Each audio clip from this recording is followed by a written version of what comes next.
এই যে আমাদের আরেক গাড়ি চলে এসেছে, এটা সহ 3 গাড়ি আসলো।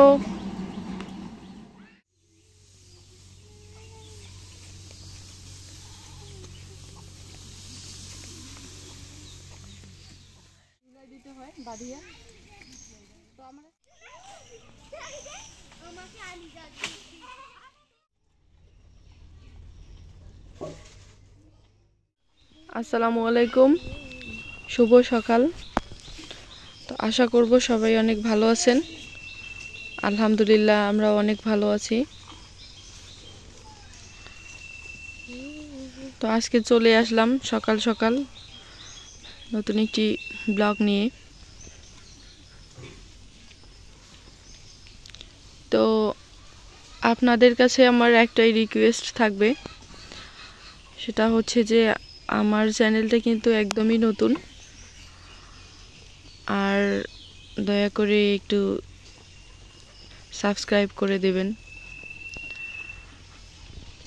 আসলে বলেন তো কি, যে একটা মানুষ যদি কিছু করতে চায় তাহলে সেটা একা একা কোনোভাবেই সম্ভব না। অবশ্যই অন্য মানুষের সাপোর্ট লাগবে, হেল্প লাগবে, তাহলে সেই মানুষটা পারবে তার স্বপ্ন, ইচ্ছা, আকাঙ্ক্ষা পূরণ করতে। নিজে নিজেই কখনো সম্ভব নয়। তেমনই আপনাদেরকে বলতেছি যে আমিও একটা আশা নিয়ে এসেছি। তো প্লিজ আপনাদের সাপোর্ট চাই। আপনারা যদি সাবস্ক্রাইব করে না দেন, ভিডিও না দেখেন, লাইক কমেন্ট না করেন, তাহলে কিন্তু আমিও পারবো না, আমার পক্ষেও সম্ভব না, যতই আমি কাজ করি না কেন। সো প্লিজ আপনারা একটু আমার চ্যানেলটা সাবস্ক্রাইব করে দেবেন। ভাইয়া এবং আপুরা আপনাদেরকেই বলছি, যারা আমার কথাগুলো শুনতেছেন, সাবস্ক্রাইব করতে কিন্তু 1 সেকেন্ড লাগে, 1 মিনিটও লাগে না, ঠিক আছে? বিশেষ কিছু দামি জিনিস চাইতেছি না আপনাদের কাছে, খুব মূল্যবান যে কিছু তাও চাইতেছি না, শুধু একটা সাবস্ক্রাইব চাইতেছি, 1 সেকেন্ড আপনাদের কাছে। প্লিজ আপনাদের কাছে বিশেষভাবে অনুরোধ রইল, আমার চ্যানেলটি সাবস্ক্রাইব করে দেবেন প্লিজ। মাত্র 1 সেকেন্ড খরচ করে সাবস্ক্রাইবটা করে দেবেন প্লিজ। আর এই যে দেখেন আমার গরু 2টা রাখছি, এই গরু 2টা বাইরেই থাকে, আর একটা গরু ঘরে থাকে, ওটা বড় গরু, ওই জন্য বের করি না। আর এই যে এখন বর্ষাকাল, বৃষ্টিকাল, এই বৃষ্টির দিন, প্রতিদিন দিন রাত বৃষ্টি, শুধু বৃষ্টি আর বৃষ্টি। এই জন্য বাইরে এইভাবে ঘর বানাইছি। এটা হচ্ছে প্লাস্টিক আর চট দিয়ে, দিনের বৃষ্টি আটক করার জন্য এটা এই ঘরটা তৈরি করা হয়েছে। এইখানে রাখি, গরুগুলা ভালো পরিবেশে আছে, বৃষ্টিতে ভিজে না। আর দিনে যদি ঘরের মধ্যে যদি রাখি, কাঁচা ঘর, তাহলে ঘরটাই নষ্ট করে, ঠিক আছে? এই জন্যে এই অবস্থায় রাখা। তো সম্পূর্ণ ভিডিওটি দেখেন, আশা করব অনেক ভালো লাগবে। আর আবারও বলতেছি যে প্লিজ আমার চ্যানেলটি সাবস্ক্রাইব করে পাশে থাকবেন। সবাইকে ধন্যবাদ এবং সম্পূর্ণ ভিডিওটি দেখার অনুরোধ রইল।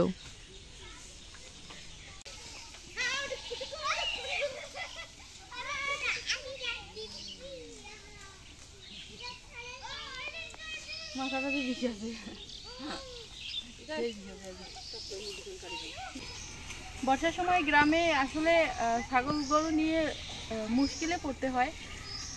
আর আপনারা তো দেখতেছেন কয়েকদিন থেকে আমি ছাগলকে কি খাওয়াচ্ছি, এই জন্য বাঁশের পাতা পাড়ে দিতেছি। এই যে দেখেন আমি এরকম করে দিতেছি, এখন শুকনা তো, বৃষ্টি নেই, এই জন্য এভাবে দিছি, কত সুন্দর খাইতেছে। কিন্তু যখন বৃষ্টি আসবে তখন আবার ওই যে ঝুলাই দিতে হয় বাঁধিয়া। তো আমাদের ছাগলগুলো কিন্তু এইভাবে খায়। আর তাছাড়া এখন তো গাছের পাতা খুব কম, খাওয়াই শেষ করে দিছে, এই জন্য বাঁশের পাতা পাড়াইতেছি। দেখেন আমার ছাগলগুলো কিন্তু বাঁশের পাতাই অনেক সুন্দর খাচ্ছে।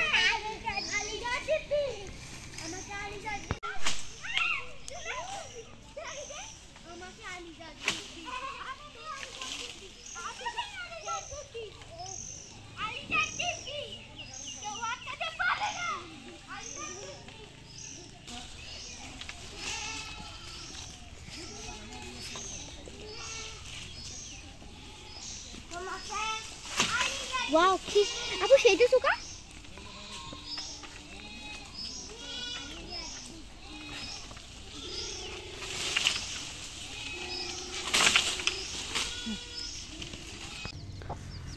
আমাদের আজকে মানে হচ্ছে এই খড়গুলো আনতেছে। আসলে এই খড়গুলো আমরা নিছি প্রায় 4 মাস আগেই, আনতে পারি নাই, তখন কাজ ছিল। আমাদের পোয়াল ছিল না, কিন্তু গরু যে আছে এই জন্য মানে হচ্ছে এই পোয়ালগুলো কিনছি।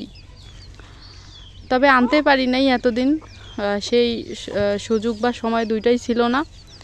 তো এখন হচ্ছে যে জায়গায় পোয়ালটা ছিল ওই জায়গায় মানে হচ্ছে বৃষ্টি উঠছে, নদীর বন্যার পানি ঢুকছে, এই জন্য নিচের পোয়ালগুলো অলরেডি মানে হচ্ছে 4 ভাগের 1 ভাগ নষ্ট হয়েছে। এখন তো বাধ্য আনতেই হচ্ছে, না হলে পুরাটাই নষ্ট হয়ে যাচ্ছে। এই জন্য আজকে পোয়াল আনা শুরু করছে। আর আমরা সবাই হাত লাগাইছি, এখানে সবাই কাজ করতেছি পোয়ালের। মানে হচ্ছে যে একটা ভ্যান নিছে, আর আমার আব্বু সহ সবাই মিলে আনতেছে, আর আমরা হচ্ছে বাড়িতে সবাই মিলে এগুলা মানে হচ্ছে পুঁজি দিতেছি, আর সবাই মিলে একসাথে কাজ করতেছি। তো এই যে ছাগলের বাচ্চাগুলো এখানে এনে লাগাই দিছে। আকাশটা খারাপ, সব কিছু ভিজা। প্রতিদিনের মতো আজকে ওই যে খাইতে দিছি, দেখেন ভুট্টার গুঁড়া সিদ্ধ করছি, এবং সাথে আজকেই শেষ আম, আমাদের গাছের আম শেষ। তো কয়েকটা আমের ছাল দিছি, প্রথমে যে বাচ্চাগুলো দিছি। এই যে দেখেন ভুট্টার গুঁড়া দিয়া মানে হচ্ছে আমের ছাল দিছি কয়টা, আর এখন ছোট বড় সবাই খাইতেছে। ও বাহ বাহ বাহ, এত সুবিধাবাদী আশামণি। দেখো আর খারিয়াও না খায়, বসি খাছে, থাকেই খাছে কোনখান দিয়া গার। ও রে খুদা, এত সুখ, এত সুখ।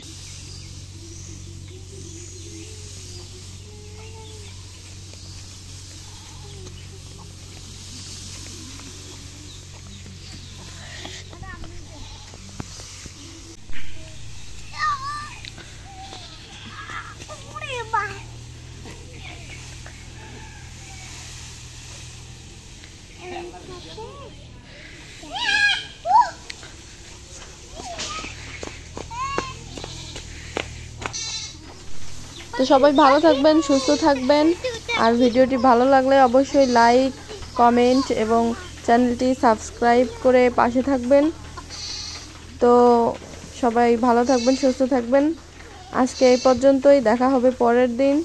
তো আল্লাহ হাফেজ, টাটা, বাই বাই।